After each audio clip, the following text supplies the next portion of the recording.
Sun Tzu. Laying plans. Sun Tzu said, "The art of war is of vital importance to the state.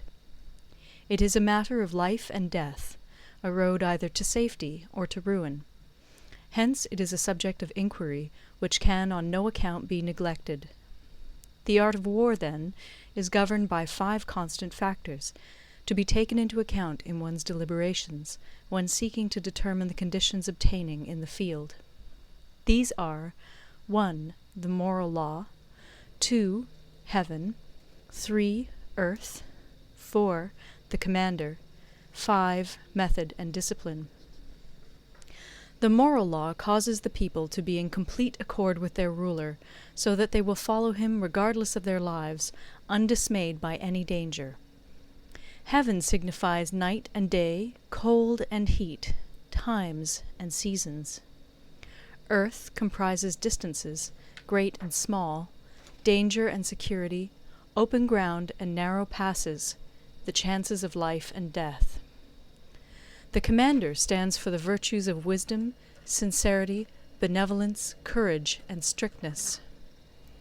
By method and discipline are to be understood the marshalling of the army in its proper subdivisions, the graduations of rank among the officers, the maintenance of roads by which supplies may reach the army, and the control of military expenditure.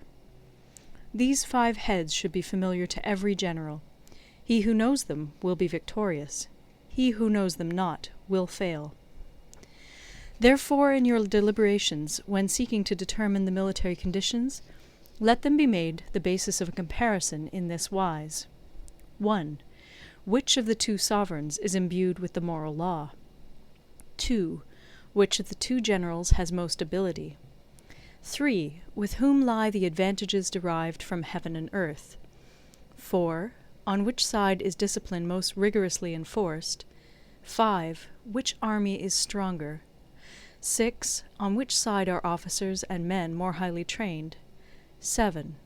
In which army is there the greater constancy both in reward and punishment? By means of these 7 considerations I can forecast victory or defeat. The general that hearkens to my counsel and acts upon it will conquer.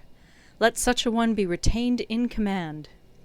The general that hearkens not to my counsel nor acts upon it will suffer defeat. Let such a one be dismissed. While heeding the profit of my counsel, avail yourself also of any helpful circumstances over and beyond the ordinary rules.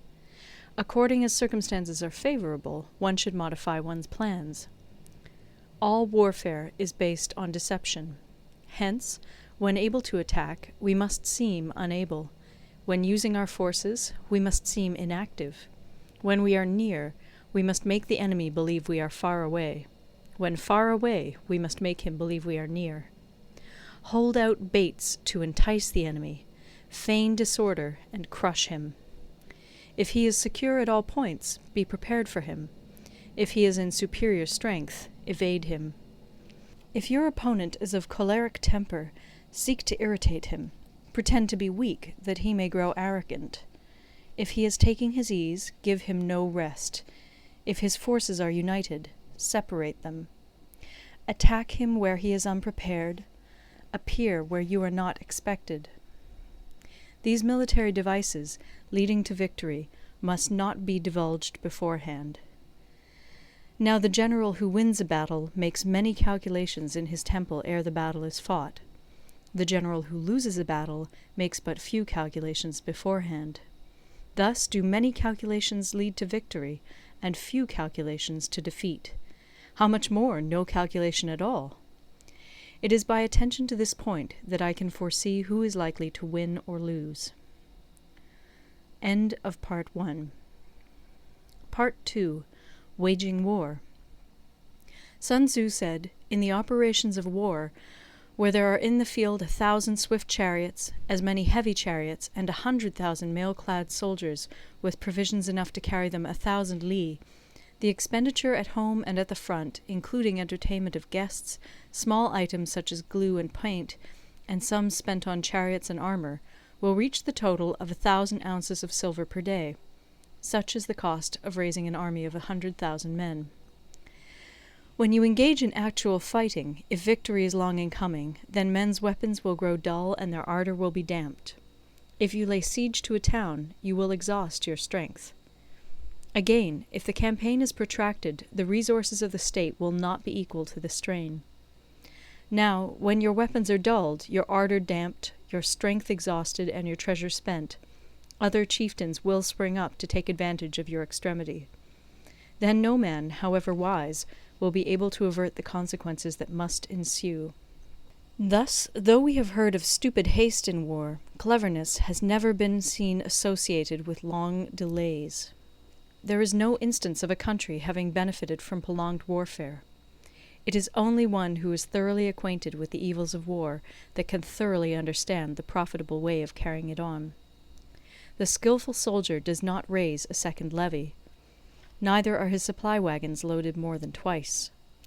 Bring war material with you from home, but forage on the enemy. Thus the army will have food enough for its needs. Poverty of the state exchequer causes an army to be maintained by contributions from a distance. Contributing to maintain an army at a distance causes the people to be impoverished.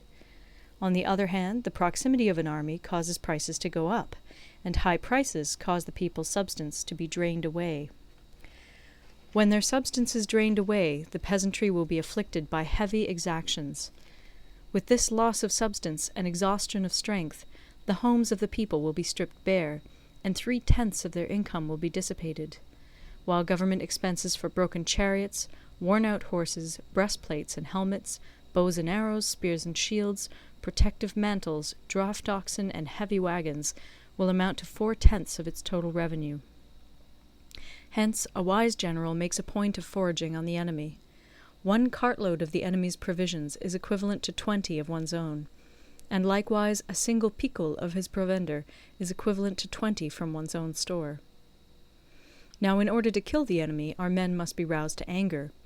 That there may be advantage from defeating the enemy, they must have their rewards. Therefore, in chariot fighting, when 10 or more chariots have been taken, those should be rewarded who took the first. Our own flags should be substituted for those of the enemy, and their chariots mingled and used in conjunction with ours. The captured soldiers should be kindly treated and kept. This is called using the conquered foe to augment one's own strength. In war, then, let your great object be victory, not lengthy campaigns. Thus it may be known that the leader of armies is the arbiter of the people's fate, the man on whom it depends whether the nation shall be in peace or in peril. End of Part 2.